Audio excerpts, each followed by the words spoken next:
My name is Emily, and I'm 33 years old.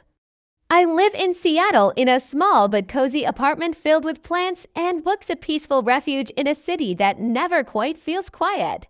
For years, I focused on my career in graphic design, pushing deadlines, and chasing freelance projects. Love had always been a complicated chapter for me, and being single in my early 30s, I had started to accept that motherhood might remain just a dream. But then, one chilly autumn morning, everything changed.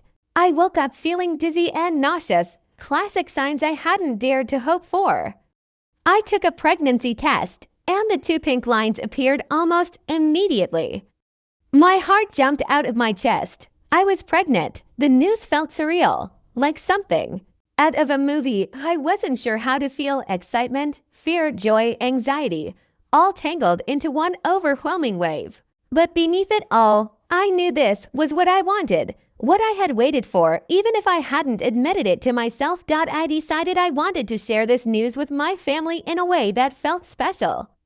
My younger brother, Jake, is married to Olivia, and they have a lively 2-year-old boy named Max. Max and I are close. I babysit him sometimes, and he's one of the few constants that makes family gatherings bearable. I thought, what better way to announce my pregnancy than involving Max? So I bought him a tiny t-shirt that read "Future Best Cousin." It felt perfect, playful, sweet, and hopeful. The plan was simple. At our upcoming family dinner, Max would wear the shirt. When he pulled off his sweater, everyone would notice and realize the news together. The day of the dinner arrived with a strange mix of nerves and anticipation. I spent the morning pacing, rehearsing how I would say it, how I would react. Would they be happy? Would they be supportive? Or would I face the cold indifference I had sometimes felt from parts of my family? Jake and Olivia's house was warm and bustling when I arrived. The smell of roasting chicken and fresh bread filled the air.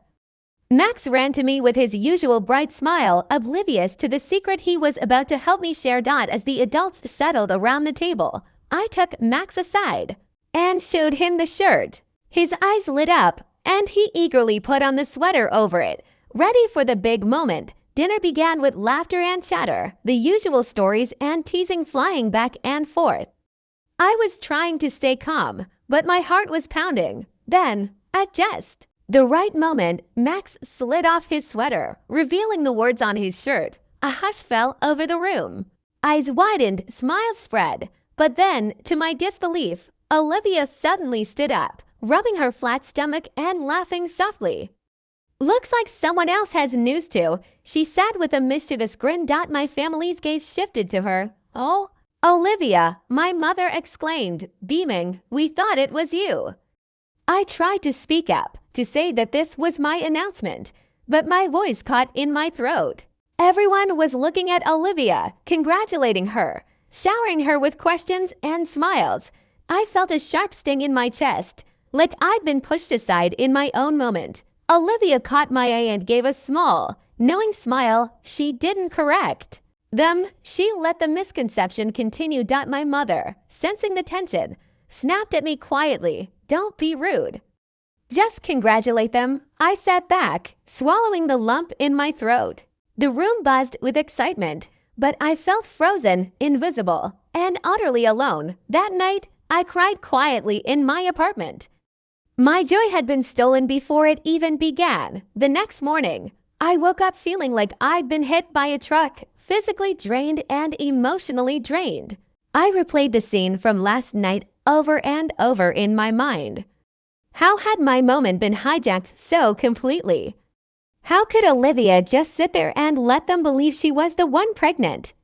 I tried to shake off the sadness and anger as I got ready for work, but deep down, I knew this was only the beginning. That afternoon, I sent a group message to my family chat.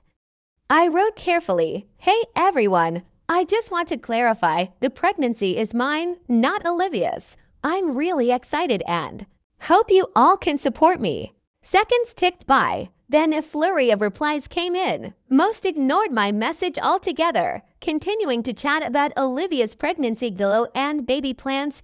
A few messages were outright dismissive: "Relax, We all know it's your news. My brother Jake wrote, but even his words felt half-hearted. Olivia didn't say a word. That silence hurt more than anything. Later that evening, I decided to confront Olivia directly. I called her. She answered casually, her voice light and playful. Hey what's up? I took a deep breath, trying to keep calm. Olivia, I don't understand why you didn't correct everyone last night. It's my pregnancy, and it hurt that you let them think otherwise. There was a pause on the other end. Then she laughed softly. Oh, come on, it was just a joke. Everyone was having fun. Why take it so seriously? I felt my temper flare. It's not a joke to me. This is my life, my child. I wanted to share that moment with my family, she sighed. Look, maybe you're just too sensitive. It's not like I'm actually pregnant. You're making a mountain out of a molehill. I couldn't believe the callousness in her voice. Olivia, this isn't about sensitivity. It's about respect, she scoffed. Respect. You want respect, but you can't even handle a little teasing. My hands trembled as I ended the call. I sat on my couch, heart pounding, feeling betrayed. The next day at work, I tried to focus, but my mind kept drifting back to that conversation. How could someone be so dismissive of something so important? That evening, I gathered my courage and decided to tell my mom what happened. Her reaction stunned me. She shrugged. Olivia's just joking around. You're making it awkward for everyone. I blinked in disbelief. Mom, it's not awkward. It's hurtful. I'm the one having the baby. She looked away. You need to learn to pick your battles, Emily. Family isn't always fair. I wanted to scream. Instead, I whispered. I just wanted them to be happy for me. But happiness felt miles away. As days passed, the family gatherings became more strained. Olivia seemed to enjoy the attention, and the rest of the family followed her lead. Every time I tried to speak up, my words were drowned out or dismissed. One night, during a group video call, Olivia casually mentioned baby names for her child, laughing as if it were all a game. I wanted to shout, to make them see what they were doing to me, but the weight of it all was crushing. I realized this was more than a misunderstanding. It was a silent war, and I was losing. That night, I cried again, alone in my apartment, clutching the small shirt I'd bought for Max. My pregnancy, once a beacon of hope, now felt like a battlefield, and I wasn't sure how much longer I could fight. Days turned into weeks, and the atmosphere around my pregnancy announcement only worsened. Olivia's subtle games and the family's cold shoulders made every interaction a minefield. I felt trapped, isolated in what was supposed to be a joyful time. But then, something unexpected happened. One afternoon, while running errands, I bumped into Mrs. Harper, a longtime family friend and my mother's old college roommate. Mrs. Harper was visiting from Portland and happened to be in my neighborhood. She greeted me warmly, her eyes kind but sharp. Emily, dear, I heard about what's been happening. That poor girl, she said softly. You don't deserve any of this nonsense. Her words were like a balm to my battered heart. I invited her for coffee, eager for a sympathetic ear. Over steaming cups, she listened intently as I recounted the story, Olivia's antics, the family's dismissiveness, the loneliness. Mrs. Harper frowned deeply. This isn't just family drama, Emily. It sounds like they're trying to gaslight you, to make you question your own feelings and reality. Her insight struck a chord. For the first time, I didn't feel crazy or overly sensitive. She leaned closer, lowering her voice. You have to protect yourself and that baby. Set boundaries. Don't let them tear you down. Encouraged, I decided to stand my ground.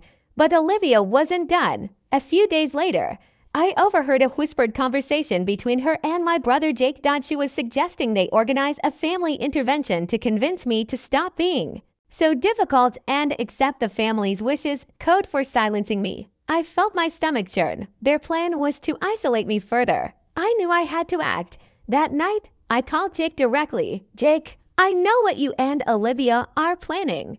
I'm not some child to be controlled. His voice was defensive. Emily, we just want peace. This is tearing the family apart. I took a deep breath. I want peace too, but not at the cost of my dignity or my baby's future. He was silent for a moment. Then, surprisingly, he said, maybe. Maybe Mrs. Harper was right. Maybe we've lost sight of what matters. For the first time, a crack appeared in the family's united front, but Olivia was furious. The next day, she confronted me at Max's preschool drop-off. The tension had been simmering for weeks, but tonight it boiled over. Jake's birthday dinner was supposed to be a happy occasion, a chance to forget the drama and just enjoy family. But as soon as I walked in, I felt the cold stares and whispered comments. Olivia was there, glowing with that smug smile, her hand resting lightly on her flat stomach as if to remind everyone who really owned this pregnancy saga. Max ran up to me excitedly, clutching a small drawing he'd made. Look, Aunt Emily, I made this for the baby. My heart warmed a little. For Max, this was still a happy moment. As we sat down to eat, Olivia began her usual subtle provocations, a joke here, a sly comment there, all aimed at getting under my skin. I tried to keep my cool, focusing on Max and the birthday celebration. But then she made the mistake of asking loudly, so, Emily, have you picked out any names for your baby yet? Or are you still keeping it a secret? The room went quiet. All eyes turned to me. I felt the weight of their gaze, the judgment, the skepticism. My chest tightened. I took a deep breath, and in a voice steady but fierce, I said, yes, I have a name. It's very special to me, and it's mine to share when the time is right. Olivia rolled her eyes. Sure, whatever you say, my mother muttered. Emily, stop making this about yourself. It's Jake's birthday, not a stage for your drama. I looked around the table. Friends, family, people who were supposed to care, and saw their faces. Some sympathetic, many indifferent, others annoyed. It was clear they had chosen sides. Feeling overwhelmed, I stood up. I'm sorry, I didn't come here to fight. Olivia smirked. Then why don't you leave? I didn't answer. I gathered Max's hand and walked out, my heart breaking. Outside, the cool night air hit me like a shock. My phone buzzed, a message from Jake. We're sorry. Don't take it personally. Family is complicated. I wanted to believe him, but the hurt was deep. That night, I lay awake, staring at the ceiling. Was this what motherhood meant? Fighting for every scrap of love and respect. Could I survive this battle without losing myself? For the first time, I seriously considered putting distance between me and my family. Maybe, just maybe, I needed to protect myself and my baby. Above all else, the morning sun streamed through my bedroom window, but I barely noticed. Sleep had eluded me once again, tangled in the web of family drama and relentless anxiety. That day, my phone buzzed with a message from an unknown number. I hesitated before opening it. The text read, Emily, it's Claire, Olivia's college friend. I know what she's been doing, and I can't stay silent anymore. If you want to know the truth, meet me at the cafe on 5th Street at 3 p.m. My heart raced. Was this a trap or a lifeline? I debated for hours, but decided to go. At the small, cozy cafe, Claire sat nervously stirring her coffee. She looked around, then leaned in. Olivia has always craved control, she whispered. She's manipulated your family to isolate you. Twisted stories, lied about her own feelings, even spread rumors to make you look unstable. I stared, shocked but relieved to hear confirmation from someone outside my family. But why now? Why tell me? I asked. Claire sighed. Because I can't be part of the lies anymore. And because I believe you deserve to know. As we talked, Claire handed me screenshots, messages Olivia had sent to other friends, mocking me and plotting to keep Emily in her place. It was painful to see, but also empowering. I thanked Claire and left with a new resolve. However, the day took an unexpected turn. At work, I found out that Mark, my closest friend and confidant, had been talking to Olivia behind my back. Later that evening, Mark confronted me. Emily, you don't understand. Olivia's side of the story is complicated. You're making things worse by pushing her away. I felt like I'd been punched in the gut. How could you? I whispered, tears burning. I'm trying to be fair, he said quietly. That moment shattered something inside me, but the revelation from Claire and Mark's betrayal sparked a fire. I realized that if I wanted to protect myself and my baby, I couldn't trust blindly anymore. The battle was far from over, but now I was ready to fight smarter, stronger, and with open eyes. The weight of betrayal hung heavy on my shoulders as I walked into the small counseling office for the first time. I wasn't sure what to expect, but I knew I needed help, not just for my sanity, but for Max and the baby growing inside me. Dr. Harper was calm and understanding, listening patiently as I spilled out my story, the family drama, Olivia's manipulations, the isolation, even Mark's betrayal. You're not alone, Emily, she said softly. Setting boundaries is your right, and protecting your mental health is essential. Her words gave me strength I hadn't felt in weeks. At the same time, I reached out to a lawyer who specialized in family law and custody issues. I wanted to be prepared for any eventuality, especially given how toxic things had become. Meanwhile, Olivia wasn't sitting idle. Word spread that she had started organizing family gatherings, painting herself as the victim of my coldness and jealousy. She sent messages to relatives, trying to turn them against me, twisting facts to fit her narrative. But then something unexpected happened. My aunt, Grace, always quiet and overlooked, called me one evening. Emily, I see what's happening, and I want you to know you're not alone. I'm tired of watching Olivia manipulate everyone. I'm here for you. Tears welled up as I realized that not everyone had been blinded by Olivia's act. With Grace's quiet support, I felt a flicker of hope. That same week, Olivia confronted me face to face at a family brunch, her smile tight and forced. Why can't you just forgive and forget? She demanded. You're making this harder than it needs to be. I met her gaze steadily. Forgetting isn't an option when my peace of mind and my child's future are at stake. He sneered but said no more. That moment crystallized everything. This was no longer just about family squabbles.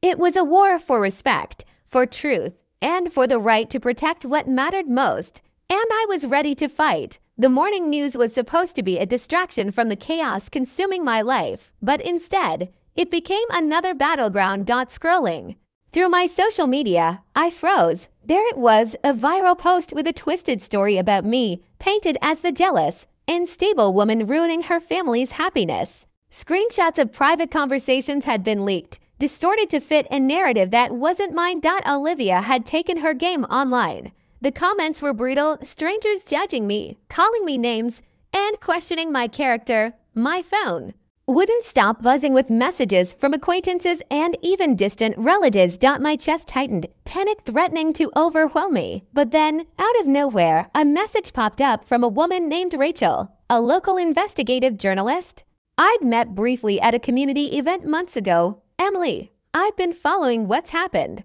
If you're willing, I want to help tell your side of the story. Hope sparked. We arranged a meeting in a quiet cafe where I laid everything bare, the lies, the manipulations, the isolation. Rachel listened intently, taking notes, asking sharp questions. She promised to help expose the truth and give me a voice. But as the weeks went on, something shifted. I discovered that Mark, the friend who had betrayed me before, had been feeding Olivia details about my meetings with Rachel. A sickening feeling settled in my stomach. Mark had turned into a double agent. One night, Olivia confronted me again, smug and confident. So, you're planning your little media campaign. Think anyone will believe you, she sneered. I'm not afraid anymore. I said, voice firm. She laughed coldly. You should be. With trust shattered and battles mounting on all fronts, I realized this fight was bigger than I imagined. But deep down, a stubborn flame burned. I would fight for my peace, my baby, and my truth, no matter the cost. The constant storm of accusations and lies was wearing me down. Every day brought new challenges. But today felt different. I had something real in my hands. Rachel had dug deep and uncovered messages Olivia had sent to a fake online account, plotting to frame me as unfit and even suggesting ways to turn my brother against me. Holding the printed emails, I felt a surge of power and validation. For the first time, I had proof, solid, undeniable proof. But amidst this small victory, fear crept in. During my last prenatal checkup, the doctor expressed concern about early signs of stress affecting the baby's growth.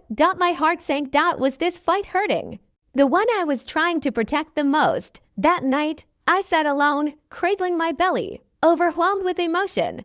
Could I keep battling like this? Was it worth it? The doorbell rang. Grace, my aunt, stood with a basket of homemade soup and a gentle smile. I thought you might need a friend right now.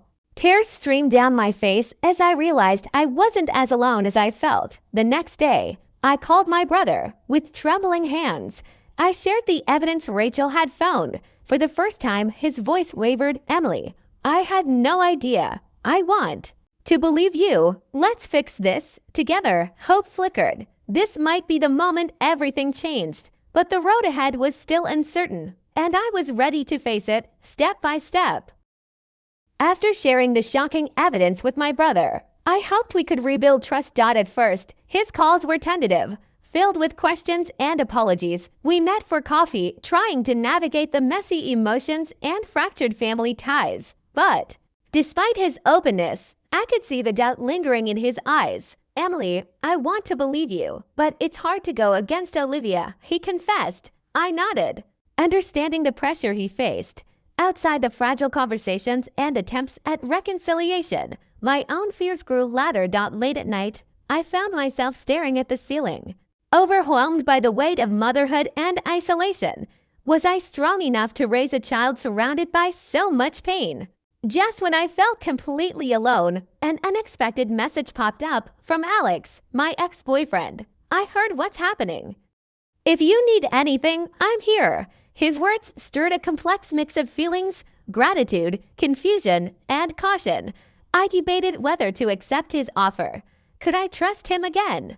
Despite my doubts, I realized I needed all the support I could get. Sometimes, the hardest battles require unexpected alliances. The fragile truce with my brother gave me hope. Finally, someone who truly saw the truth. We spent hours talking, unraveling years of misunderstandings and lies. Mark's betrayal lingered in the back of my mind, but for once, I felt a flicker of family. Yet peace was elusive. Olivia ramped up her efforts, sending passive-aggressive messages through mutual friends, hosting gatherings that excluded me, and whispering poison into ears. The pressure weighed heavily. At night, I found myself torn between exhaustion and determination. Could I keep fighting this war without losing myself? One evening, after a long day, I sat in my quiet living room, my hands trembling as I cradled my growing belly. Tears streamed down my cheeks as fear and hope clashed inside me. I wanted to believe in a better future, but the wounds of the past and the chaos of the present threatened to swallow me whole. Alex reached out again, offering a steady presence. His kindness was a balm, yet I wondered if I was opening the door to more pain. Still, I needed someone to lean on. That night, I made a promise to my daughter. I would fight not just for peace, but for joy and love. No matter the cost. The family reunion was meant to be a celebration, but it turned into a battleground. Olivia arrived with a fake smile and a sharp tongue, publicly accusing me of being selfish and unstable. Her words hit like knives, echoing in the stunned silence. I wanted to crumble, to run away from the humiliation. But then, from across the room, my brother stood up, his voice firm and unwavering. Enough. This stops now. He turned to Olivia, calling out her lies and manipulation. The room shifted, whispers turned to murmurs of support. And then, out of the crowd, my old friend Claire stepped forward, standing beside me. I've seen the truth. Emily deserves better. Tears blurred my vision, but I felt a warmth, a flicker of belonging. For the first time in months, I wasn't alone. That night, I lay awake with a quiet heart, knowing that the fight wasn't over, but that I had found a strength I never knew I had. The boxes were packed, the keys handed over, and the past left behind. Moving to a new city with my daughter felt like stepping into the light after years of darkness. I found a small apartment with bright windows and a quiet street, a safe place where we could breathe. The first weeks were filled with both joy and exhaustion, sleepless nights, first smiles, tiny fingers wrapped around mine. But there was peace to dot, no more whispers behind my back. No more battles to fight just to be heard. With Alex's quiet support and Grace's regular visits, I began to rebuild not just my life, but my spirit. I started working remotely, pursuing a dream I had long shelved, writing stories of resilience and hope. Most importantly, I learned to listen to myself again. One evening, watching my daughter sleep, I felt a profound gratitude. Despite the scars, the pain, and the betrayals I had survived, I was free. And this was just the beginning. Subscribe to the channel and like this video.